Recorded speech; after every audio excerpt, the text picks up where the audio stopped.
Aloha, my name is Julie Mitchell, and I am the Executive Director here at Ikahi Mediation Center. I'd like to welcome you to our Finding Solutions Growing Peace Brown Bag Lunch series. Ikahi is a nonprofit community mediation center. We're one of 5 in the state, and we serve East Hawaii on the Big Island or Hawaii Island. We were founded in 1983 as a program of the Island of Hawaii YMCA, and we became our own independent nonprofit in 2006. That means we are 40 years old this year. Our mission is to empower people to come together, to talk and to listen, to explore options and to find their own best solutions. And to achieve this mission, we offer mediation, facilitation, and training, like today's Brown Bag Talk, to strengthen the ability of diverse individuals and groups to resolve interpersonal conflicts and community issues. Our Brown Bag Lunch series is held every third Thursday at 12 noon on Zoom. One of the benefits of Zoom is that we can have presenters from all over the place, including Oahu, which is where Lou is located. And we can have guests with us who are from all over the place. You do need to register each time to receive the notice and the Zoom link. I'm excited for our next speaker. I'm going to put that information in the chat. Our next speaker is Paul. Let me see if I can get my high school French out. Paul Hébert, on the topic From Defensive to Disarming, How to Take the War Out of Words. And the link to register to that is in the chat box. At the end of today's talk, we will ask you to fill out a short online survey, which helps with our grant funding for this free series. I'll put the link to the survey in the chat box, so please take a minute to click in on that and give us your thoughts. I will also be sending out an email later that will have the video of this talk, the slides that Lou shares, and another link to that evaluation survey, because occasionally people have told us that they have a hard time clicking into the Zoom chat link. So without further ado, I would like to introduce our topic, which is LEAPS. That stands for LEAPS, which we will learn more about in a moment. A model for communicating effectively with, quote, difficult persons. And our speaker, Lou Chang, who works as a neutral and independent third-party mediator and arbitrator. He helps parties resolve conflicts and settle disputes. His JD is from the University of California School of Law in Berkeley, California. He has also taught as an adjunct faculty for the University of Hawaii and William S. Richardson School of Law on Oahu.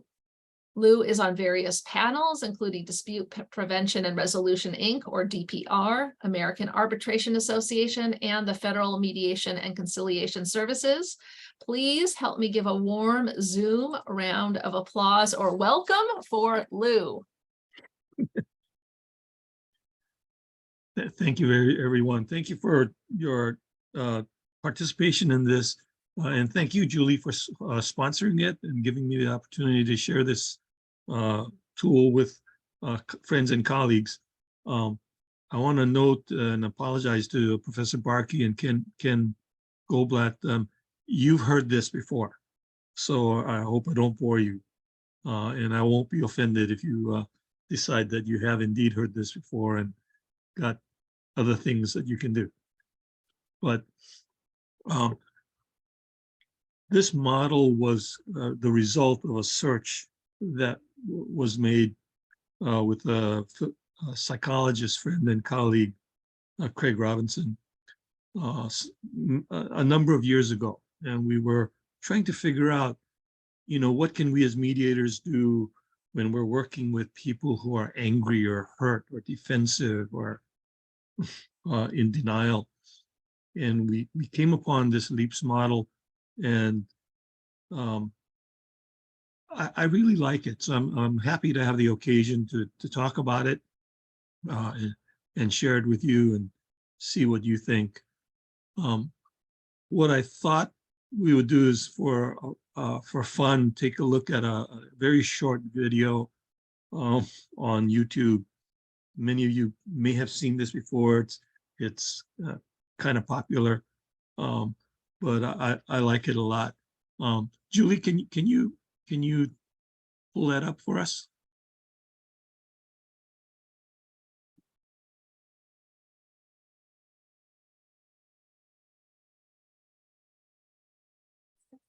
There's all this pressure, you know?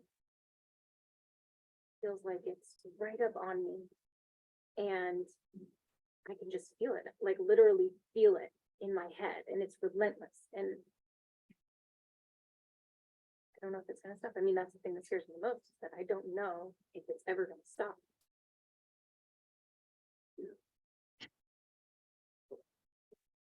You have a nail in your head. Not a problem. Are you sure? Because, I mean, I'll bet if we got that out of there. Stop trying to fix it. No, I'm not trying to fix it. I'm just pointing out that maybe the nail is causing. You always do this. You always try to fix things when what I really need is for you to just listen. See, I don't think that is what you need. I think what you need is to get the nail I'm out. not listening now. Okay, fine. I will listen. Fine. It's just sometimes it's like there's this achy, I don't know what it is. And I'm not sleeping very well at all. And all my sweaters are snagged. I mean, all of them. That sounds really hard. It is. Thank you. Oh, Oh, come on. If you would just don't. try to sweet things my way. Well, I have to keep on. Thanks, Julie. You know, in our work, we want to be helpful, right? We want to help people get out of situations that are hurting and stressful and the like. And it's so natural for us to want to jump in and offer solutions and problem solve and the like. So that's my segue into LEAPS, and let me introduce that to you. I'm gonna put the slides up on screen at this moment. So let's see. Okay. So are you seeing the slides at this point? Okay, great. So while the title says this is a model for communicating with people who are so-called difficult, consider whether or not it's a good general model whenever we're working with someone and the like.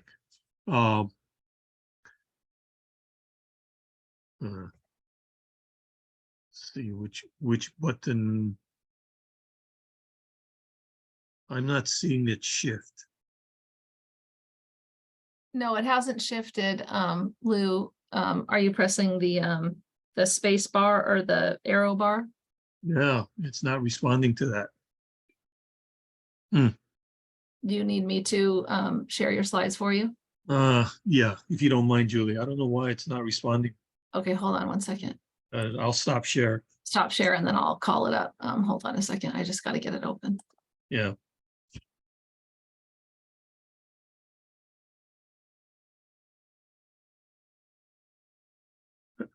Okay. I wanna caution you.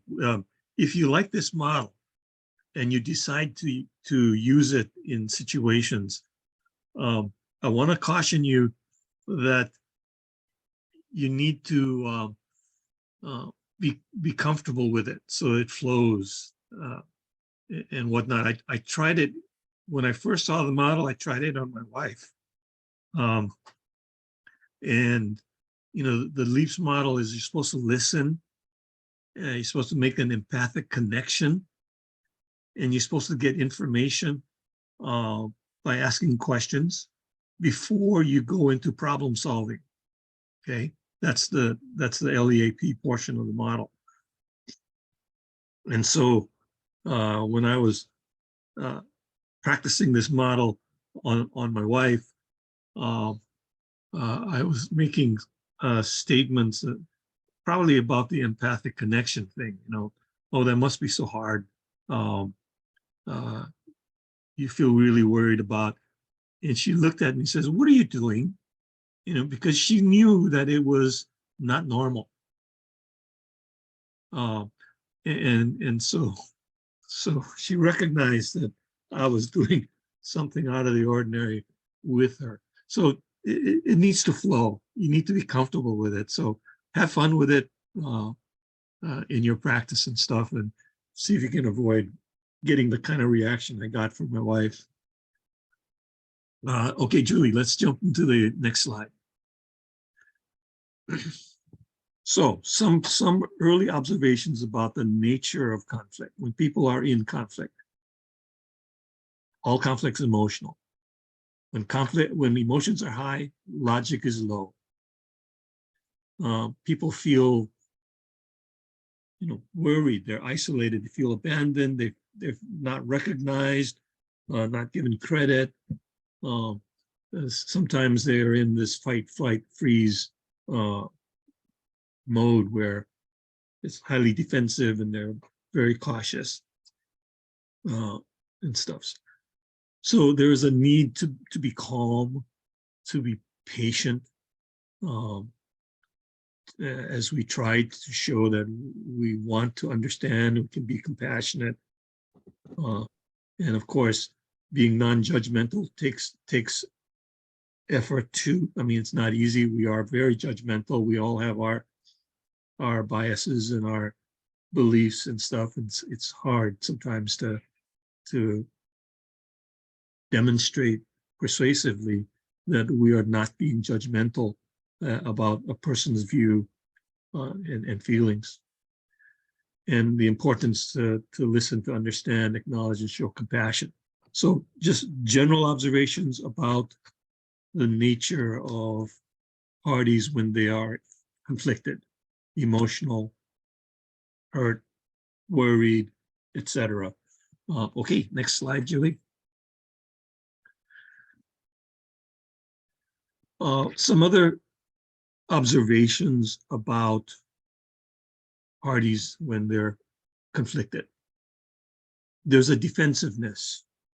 So people will protect themselves. They want to hide and shield their weaknesses.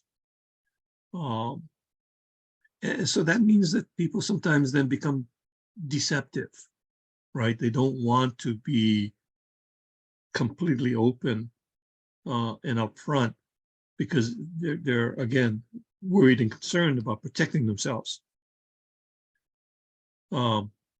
So when someone is in that kind of mode, they're gripped by fears and concerns and anger and upset. They oftentimes feel needs. They want to be recognized. They want to be treated as someone whose opinions matter and are important and have value. They want to be treated as a reasonable, fair human being, and acknowledge that they are competent and able to handle themselves. So this tells us that people in conflict have a need that they want to be seen. So these are observations from people about persons when they are in a state of contention and conflict. Okay, leading up then to the LEAPS model, Julie, we can take the next slide. Okay, this is the basic LEAPS model. And I put it in this order to make a point. The first 3 steps of the model, first to listen, then to make some kind of empathic connection with the person before you start asking questions to get information. This is not challenging questions. This is not reality testing questions. This is just information questions. This LEAPS model comes from a talk that was given by a psychologist named Bill Crawford. It was a PBS presentation, an hour discussion, really an excellent talk. And I recommend it to you all if you have time and you want to find out more about this model and some of the details from the originator of the model, Bill Crawford. It's easy to find on YouTube. Just go Bill Crawford, difficult people, and you'll find it. I found it in 4 pieces. For some reason, they broke it out in about 15-minute segments. So you'll have to find the 4 pieces and watch them in sequence. But he has a lot of good stuff in there. Yeah, I find him a little quirky in presentation, but his content, I think, is excellent. Okay, but he makes the point that these first 3 steps, he calls them the receptive steps, are important and critical. You need to go through these 3 steps, these receptive steps first, before you jump into the problem-solving stage.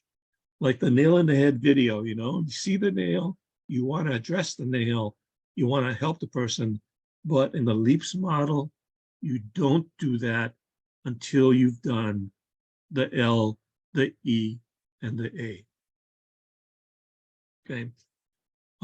And then throughout the process, after these receptive steps, then there's a problem-solving phase where you can then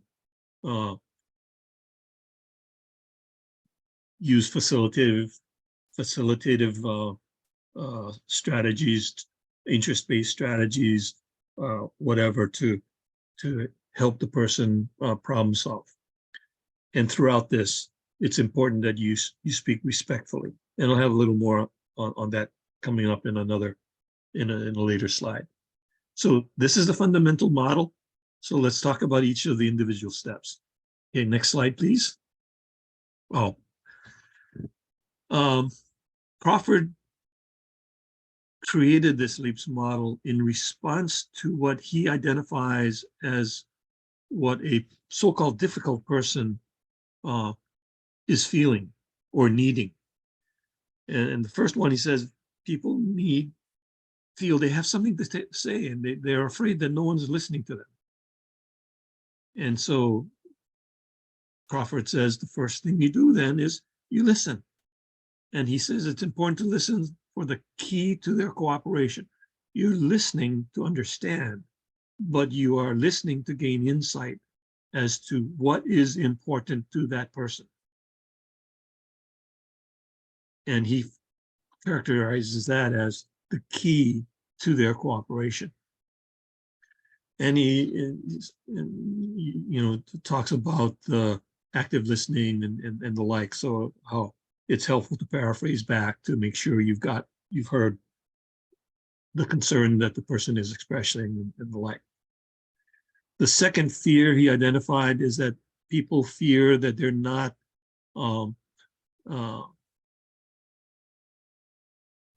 being appreciated for the seriousness of their concern. We don't understand the seriousness of the problem. And so Crawford recommends that's why it's critical to empathize and to make an empathic connection.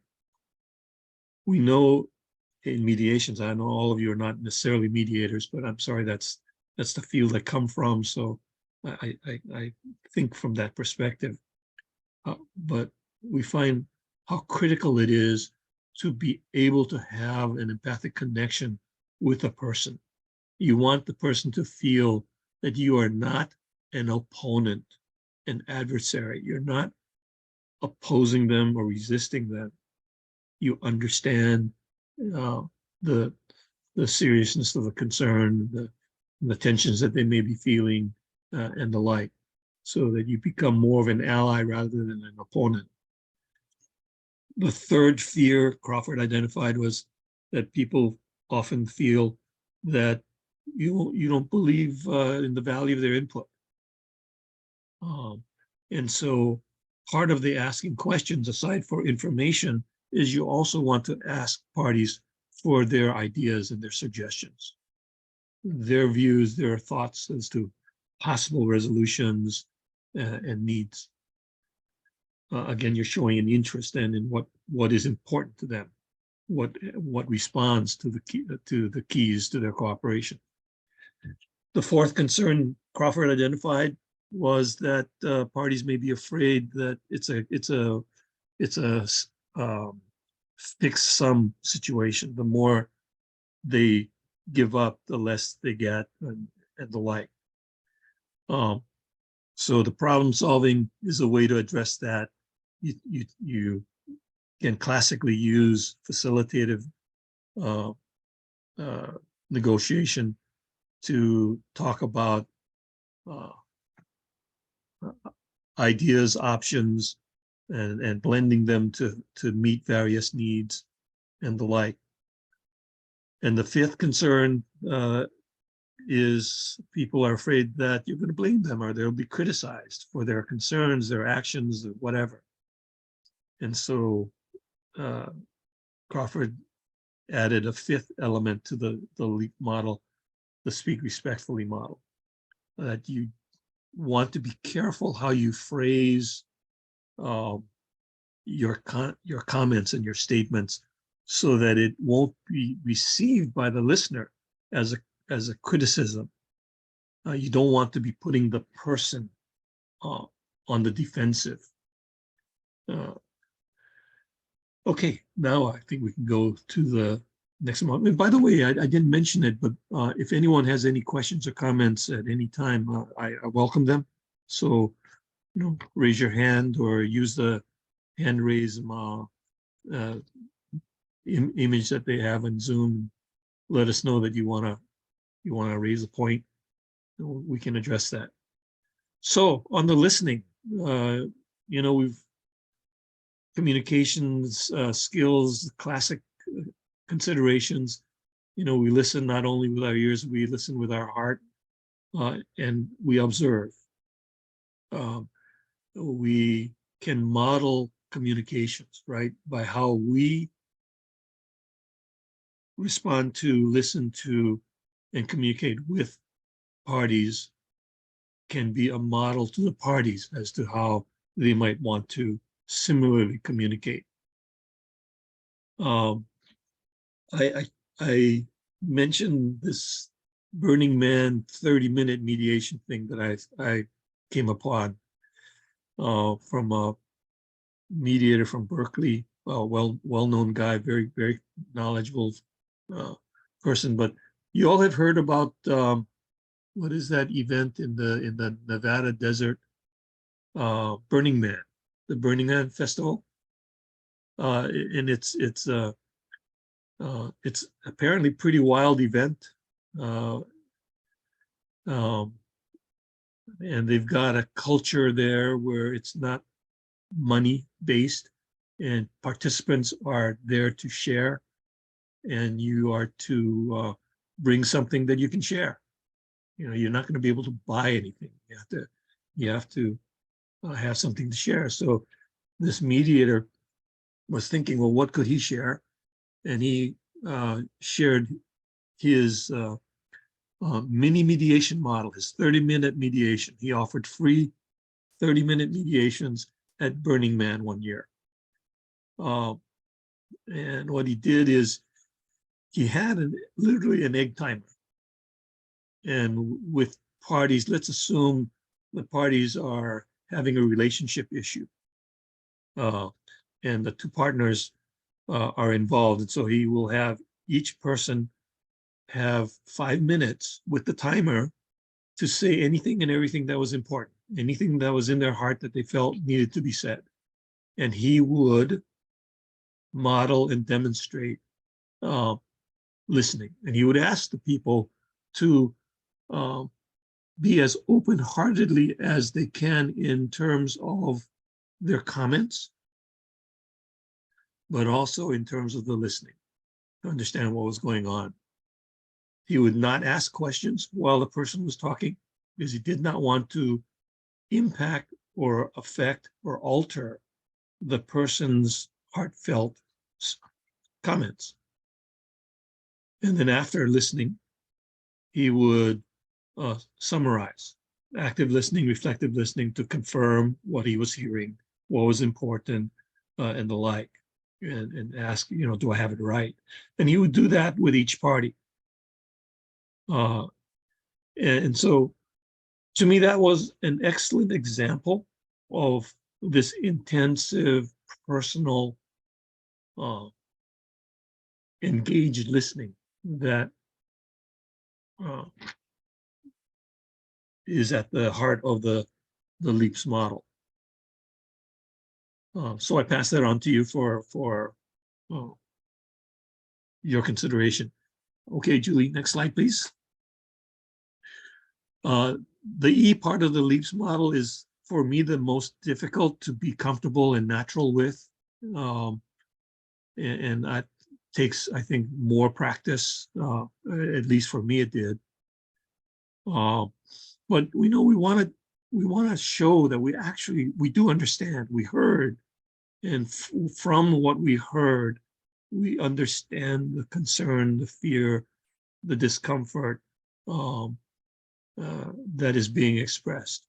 So we want to attend to the emotional component of the comments that we heard.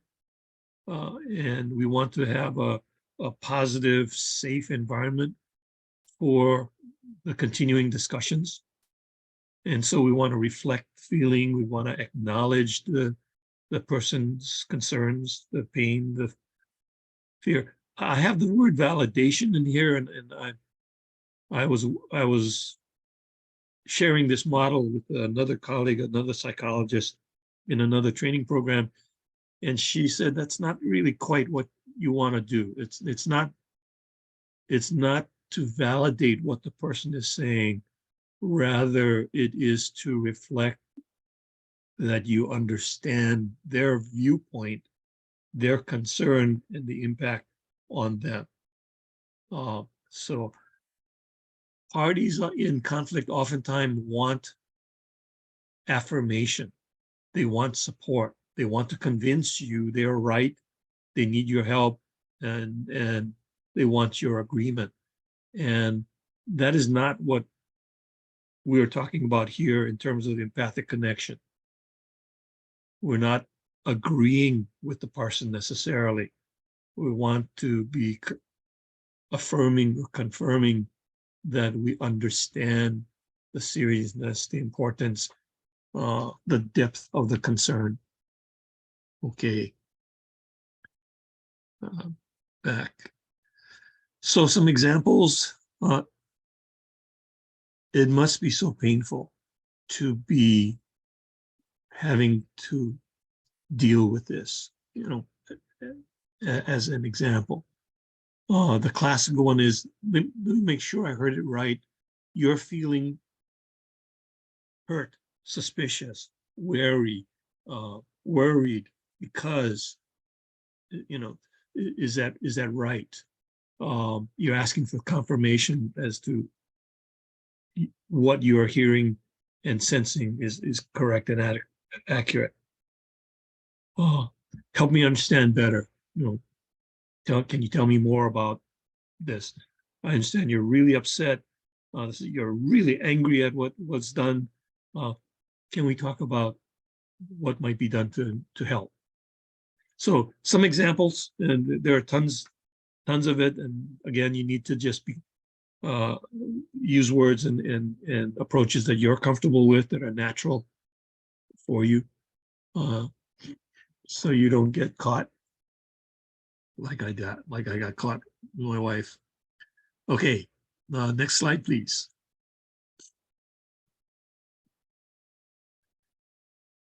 More on empathy and trust building.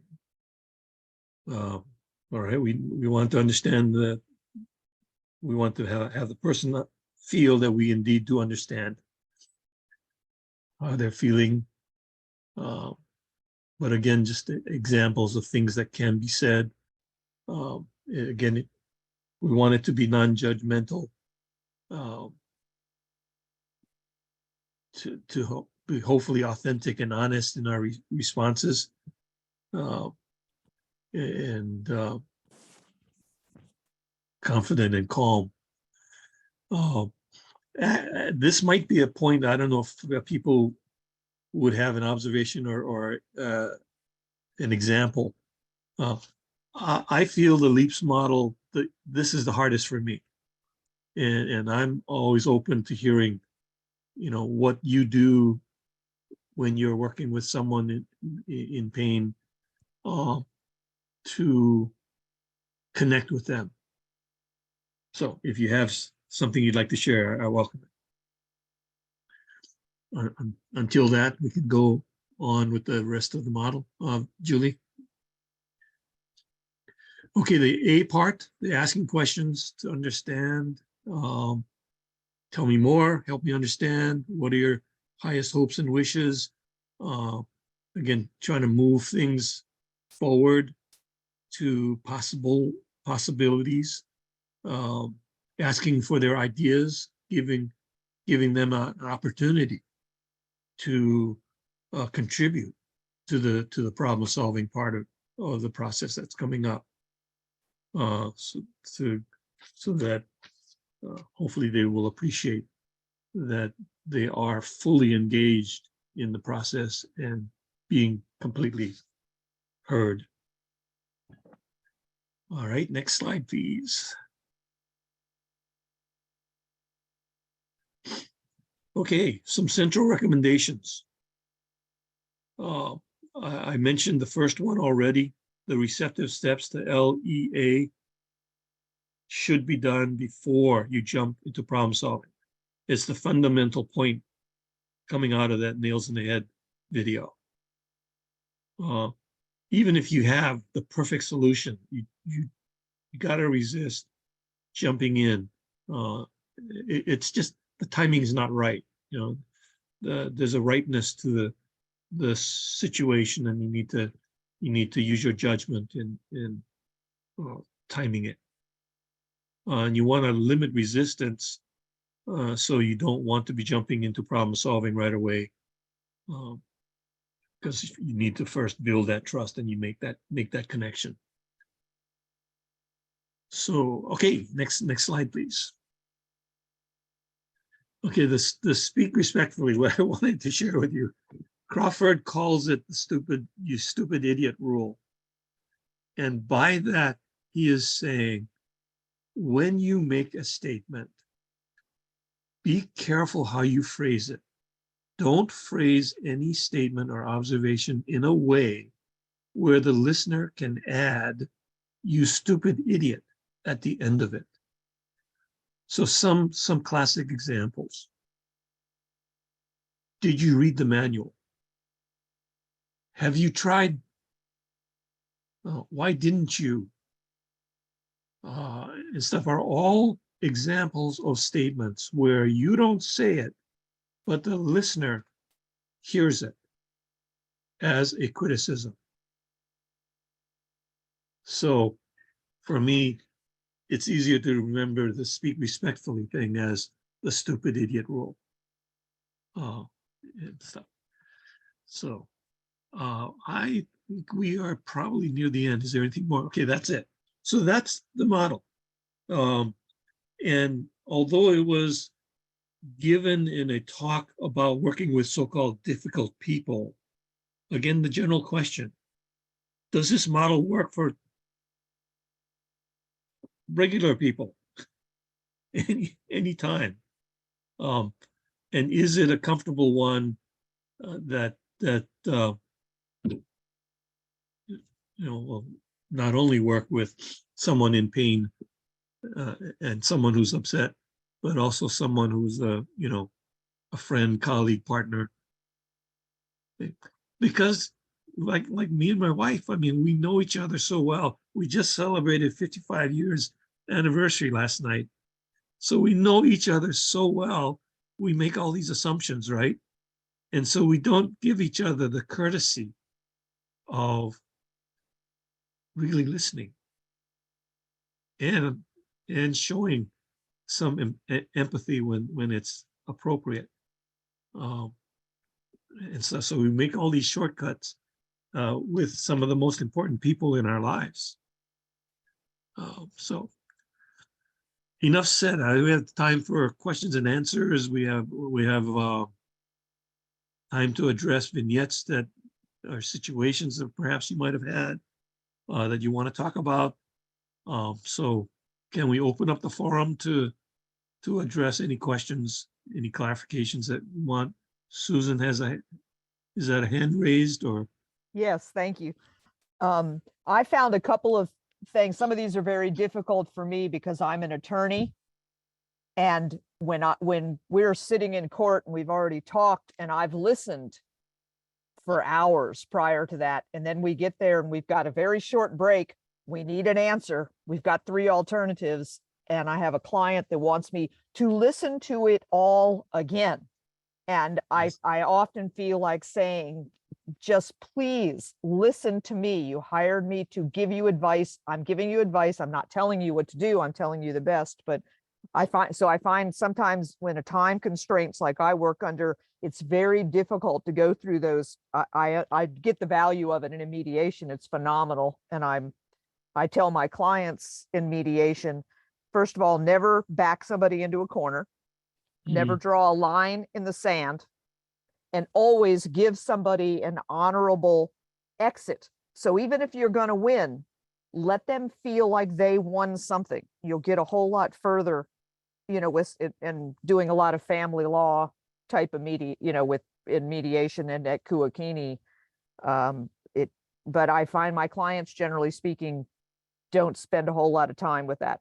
I've had them, and I'm sure Julie hasn't done any of our mediations specifically, but I've had clients tell me, I won't agree to that. And it's a completely irrelevant issue, right? It's just a really minor, dumb thing, like who gets the toaster and who gets the egg beater. I gave in on the last thing, and I'm not giving in on this one too. And I'd love to have some suggestions on how to counter that. I tell them, I said, it's not who gives in on what, it's the end result that's important. And these are all just, most of the time, it's just money. It's nothing to your peace of mind. And some of them listen to that, but effective strategies for dealing with something like that would be greatly appreciated. Yeah. Julie, we just had a session a week or 2 ago on another model, working with high conflict people. Something from that, and I don't know if that's something that can be shared and stuff, but one of the things that came out of that discussion was a strategy of asking the person to translate or convert their position.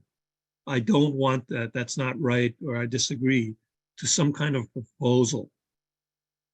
And to try to create a culture where it isn't enough to just say, I disagree.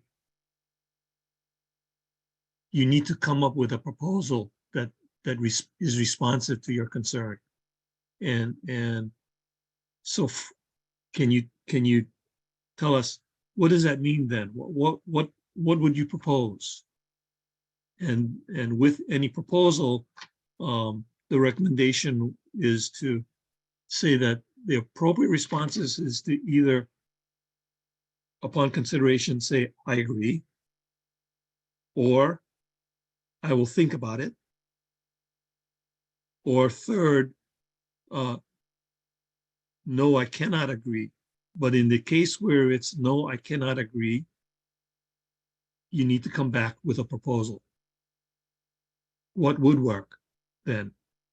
And you try to move the discussion from a no, that's not right, that's not fair, to a, well, can we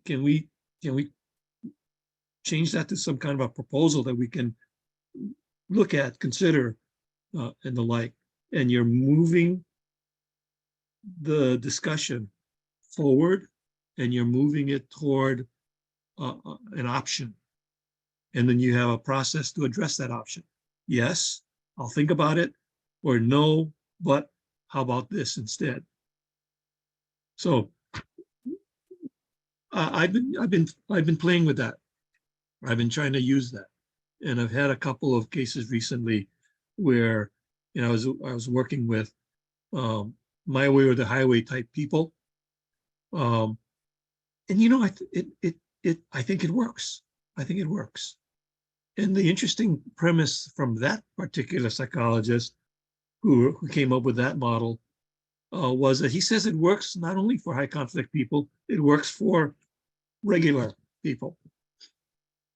I found that understanding why, if I can get to the true gist of why they refuse to agree to this, when I know it's really an inconsequential issue.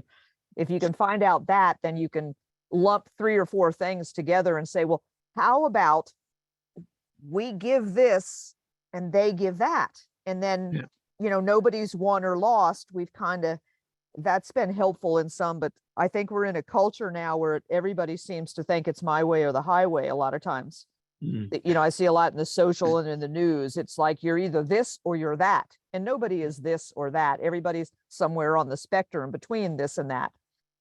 Part of that strategy that I just told you about is to shift the responsibility to the participant Mhm. to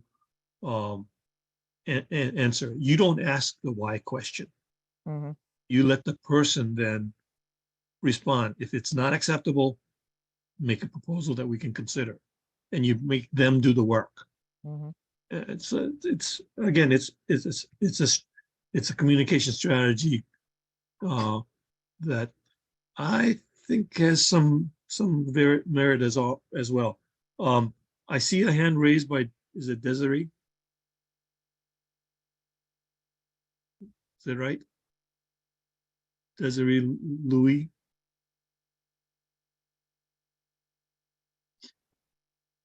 No, I apologize. My hand's not up. Okay, Sorry. no problem. Any other questions, comments, observations, disagreement? This is just a model. This is the proposal. This is Question. Yeah. My question was, sorry to interrupt you. My question was, how would you make a statement to your boss without offending them? And I'm in an education type setting, so my boss would be like a principal. So how would you say something to them without them becoming offended? Like, say if they upset and they come at you in a certain way, and you want to be respectful, but not offend them also, or offend their intelligence. Like, oh, so. could you use the LEAPS model? Could you, you've heard a statement, and you want to understand it. So you don't want to be opposing it. You want to learn more about it. Could you apply the LEAPS model? Maybe We could, I guess we could, but what if the person is verbally attacking you? okay. Your boss is verbally attacking you.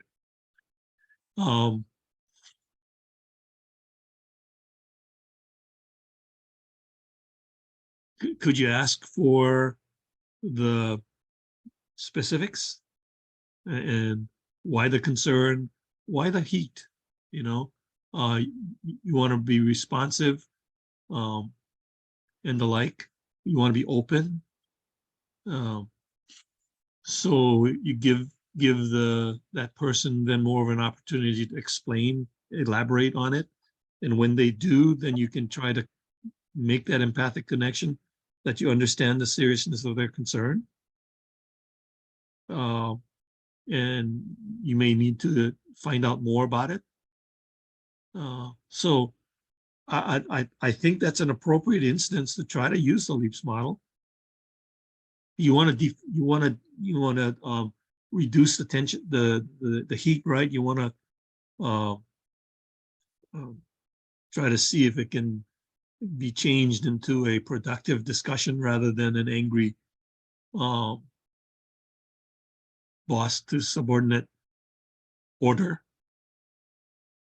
Not sure that that the person will respond, but I mean you're trying to respond in a more positive, less confrontational way to someone who's being confrontational.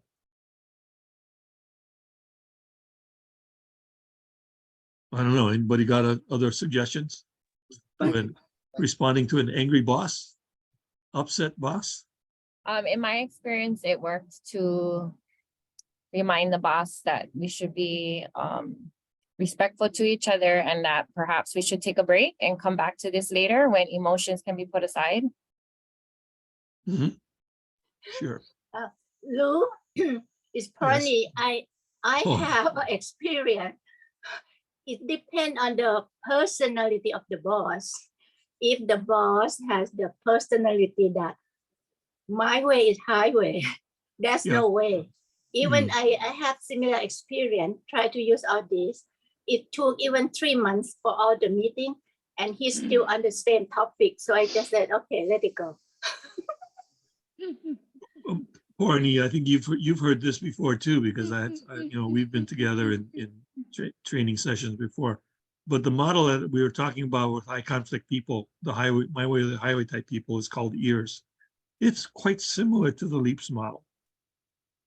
Empathy, attention, I think respect are the EAR, and the S is to set limits.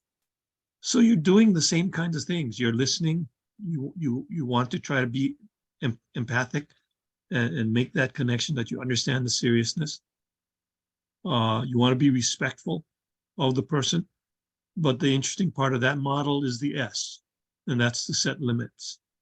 And coming back, and I lost the name. I don't know if it was Tiffany who made the comment that you want to come back. When people can cool down, let's have a break and calm down, and then let's talk about this again. You're setting limits. You're being clear.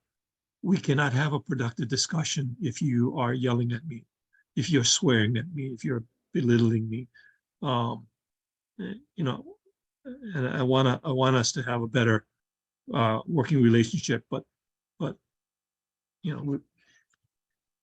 so that's, again, a similar model, slight differences. More to talk about that.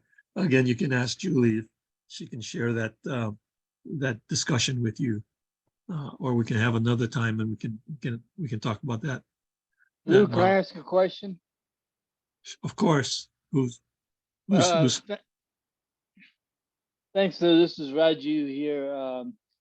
And my question for you is, could this system be used with groups?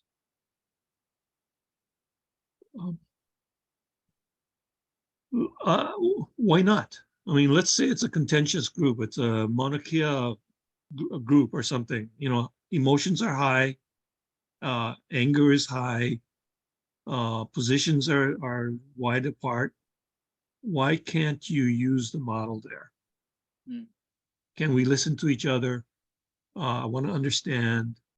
Okay, I know you're worried about, you're concerned about, make that empathic connection to change the culture of the discussion to one of we are people together trying to have a productive discussion. We're not, we're not enemies. We're not adversaries. We don't want to be. So you're trying to change that culture. So doesn't the LEAPS model give us an avenue to that? Yeah, I'd like to test it. I would like to try it out. Oh, yeah, I encourage you to, and do it frequently, because it's only by doing it that you become, comfortable with it. So it'll flow and it'll be natural. It becomes you. Professor Barkey. Thank you.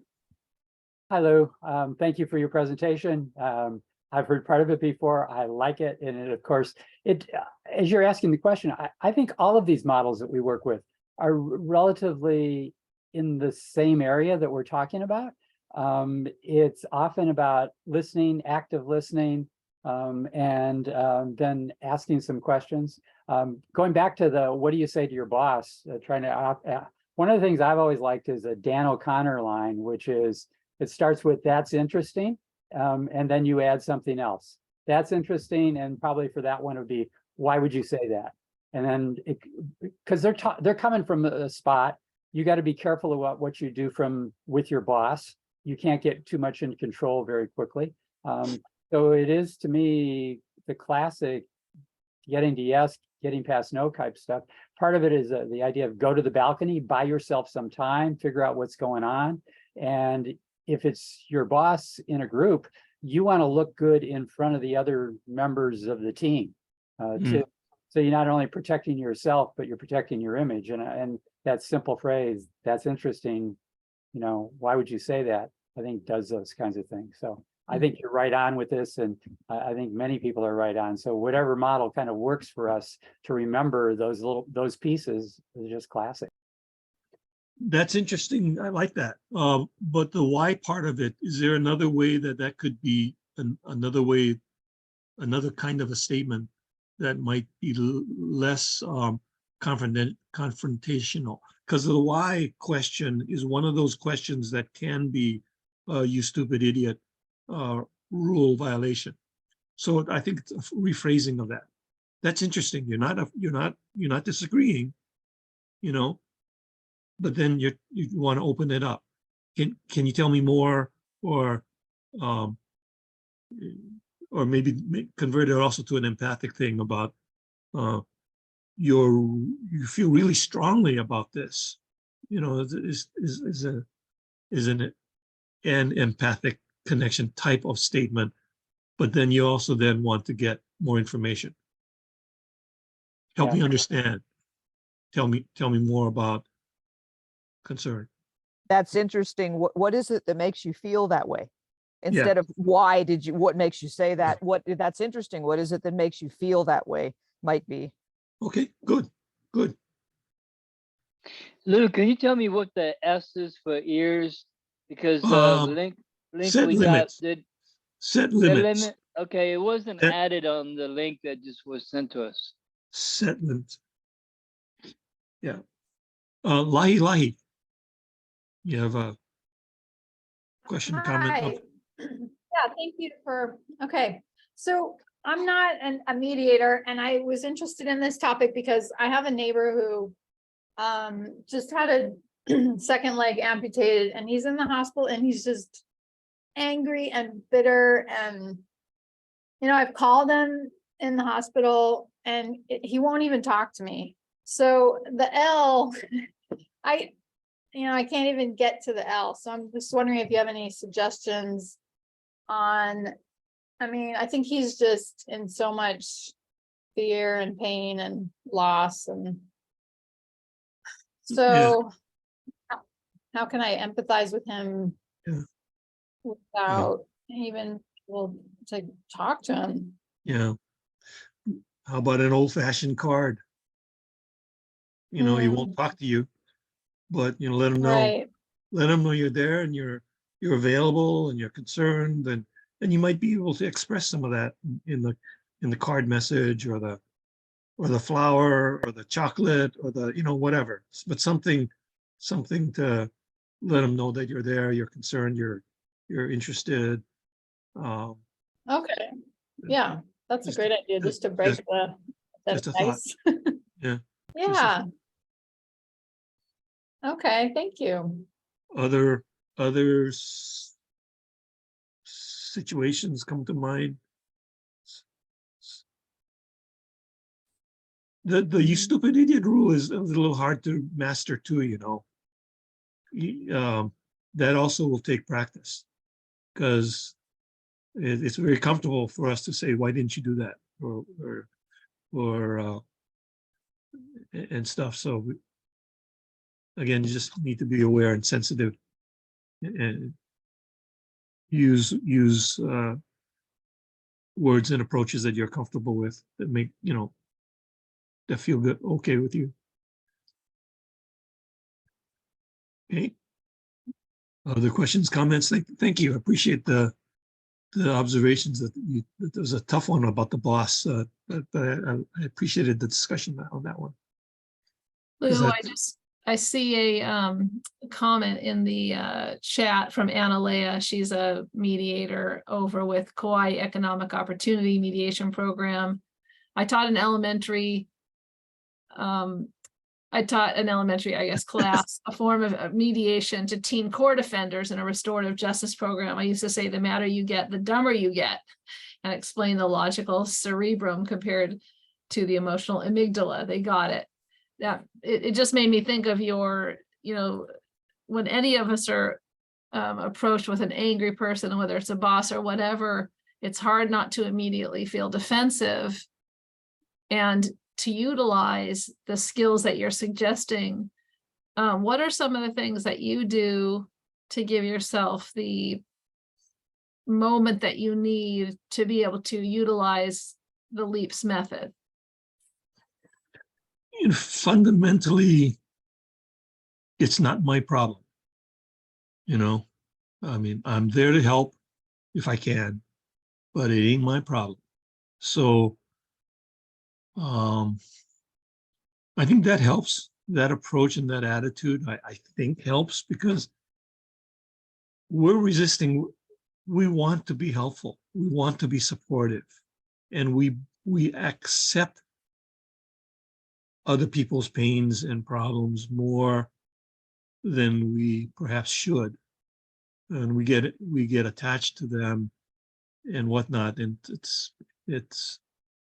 that's what comes to my mind. Trying to maintain a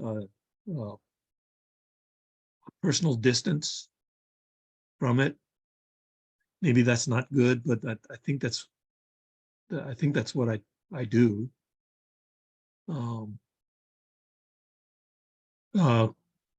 If you look at the Crawford video, if you find it, one of the things he talks about, he describes it as the lesson of the fist.